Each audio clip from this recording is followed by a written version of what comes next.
This is the Rubik's Cube, the most popular mechanical puzzle in the world, and this is its flat version, the 3x3x1. Even though it has fewer pieces, inside is a surprisingly complex mechanism that lets each piece move separately and even change the overall shape of the puzzle. Strangely, this flat cube is actually much harder than a regular 3x3. I even needed much more time to solve it.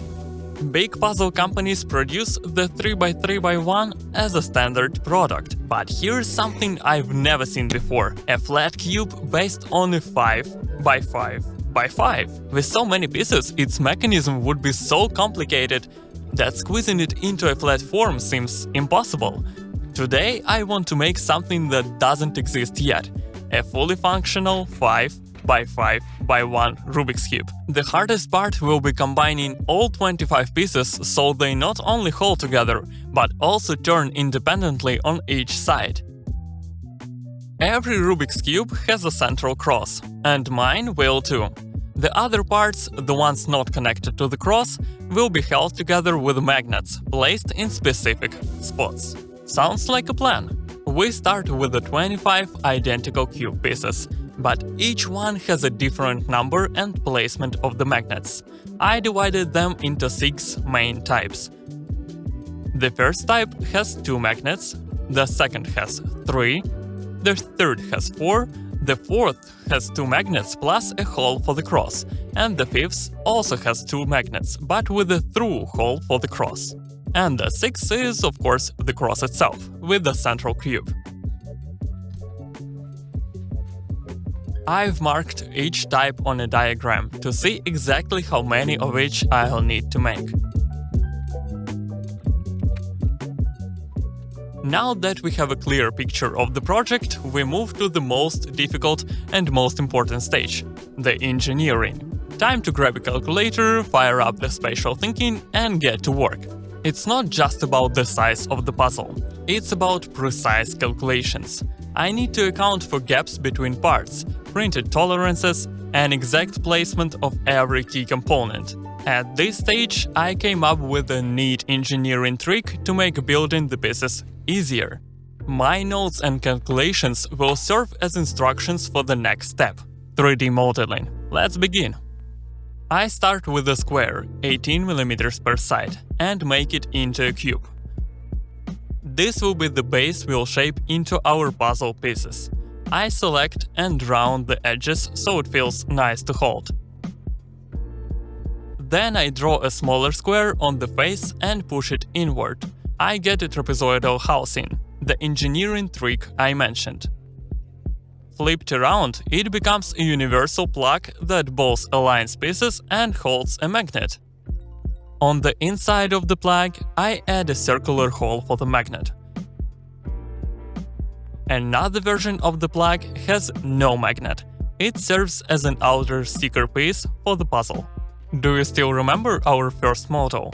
By combining the 2 plug types, I can make 3 different pieces with various magnet counts.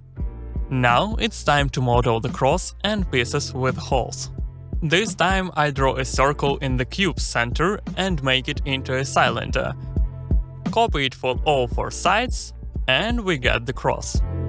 Then I cut the same circle into the pieces to make the holes. Now we have 3D models for every part. That means I can assemble them digitally to check fit or function, and even visualize the finished 5x5x1, how it should come out in real life. Few last checks and export the test file for printing. I have several 3D printers for my small business, where we design and sell puzzles online. The Etsy shop link is in the description below. If you order something, it supports me and gives you a fun brain challenge. All puzzles are selected from my 10+ years of solving experience. I've solved thousands of different puzzles and picked only the best for you. Link in the description below. The test print was pretty quick. Now it's time to check how everything works.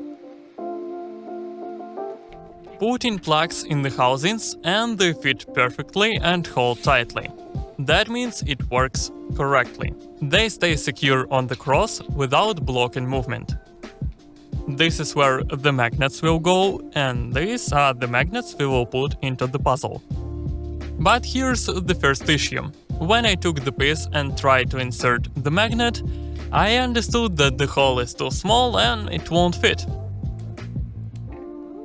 I fixed this and other small issues with more modeling and calculations.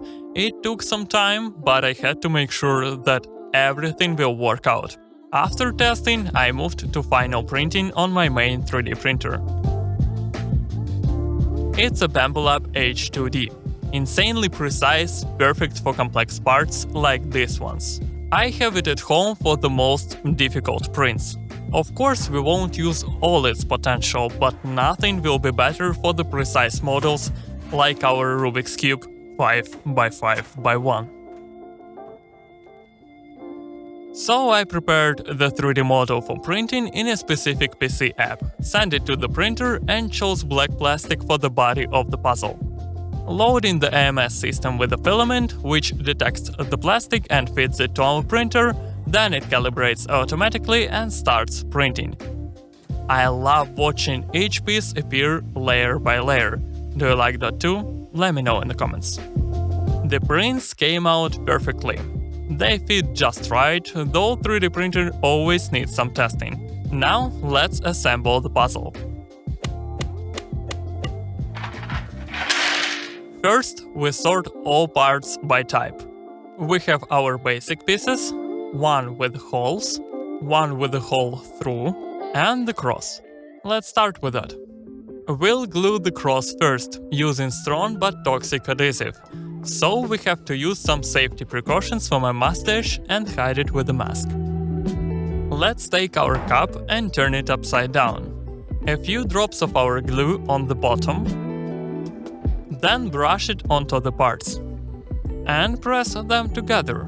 And just in a few seconds, they are solid. Our cross is done. Then we glue magnets into the cross's holes.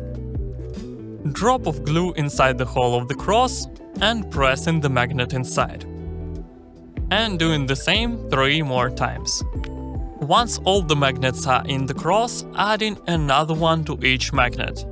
And now we will press them inside the outer pieces.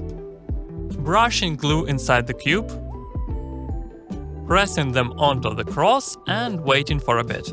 Now when we disconnect the pieces, magnet stays in the outer piece. Now it's time to assemble the base of our puzzle, putting the empty cube on the cross and securing it with the outer cube. Now we can try to turn the pieces. Repeat for each side and the base is done. Magnets are the only thing holding it together, so calculations had to be exact. But it wasn't perfect, more on that later. Let's continue the assembly. Next, we insert magnets into the plugs. When half of the plugs are done, we are doing an important thing. Changing polarity for magnets by turning them upside down for the rest of the plugs. Remember, identical poles repel and opposite attract. Exactly what we need for the puzzle.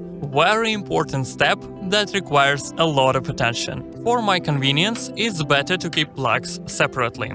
I've marked them blue and red for polarity, and to avoid mistakes, I even made a diagram for the magnet placement. They should be placed in a way that in every possible position of the puzzle, they still should be able to connect. So I have to make sure that I won't mix up red and blue in any connection. And now we can get back to our assembly. Gluing the red polarity magnet onto the central piece and the blue one on a separate cube. And if we've done everything right, that's how it should work. The piece I hold should be of a different polarity from a central one, and then they will attract. And no matter how we turn it, the piece should stay on the base of the puzzle. And in this way, we make the rest of the puzzle, checking every stage on how it works. Of course, I printed colored stickers to finish the look. The only thing left is to glue them to the cube, and then the cube will look like a real one. And here it is, Rubik's Cube 5x5x1, the world's first flat 5-layered cube. And the most important thing, it's fully functional. To say truly, I was not expecting this result. Just compare my DIY 5x5x1 to original Rubik's Cube puzzle. They look like they were made on the same factory, but this is a handmade cube. It's time to see it turn. Just look at it, it's mind-blowing. Every side turns, every piece moves independently, wow. Sure, it won't turn as a factory-made one, but my flat 5x5 is functional. Every face can be turned, every layer is moving separately, and pieces change places the same way as the classic Rubik's Cube. You can even change the shape of the puzzle while solving. It looked impossible, but I finally made it. It's just a dream come true. This cube is possible because of magnets. Hinges wouldn't work on this case. That's a great bonus for magnets, but they also have an issue. Pieces can disconnect during the solving, and that adds some problems for interacting with the puzzle. Nevertheless, it works as it should if you handle it carefully. So I created the world's first fully functional Rubik's Cube 5x5x1. And I did it myself at home, with some engineering, 3D modeling and 3D printing. If you enjoyed this video, hit like, subscribe, and see you in the next one.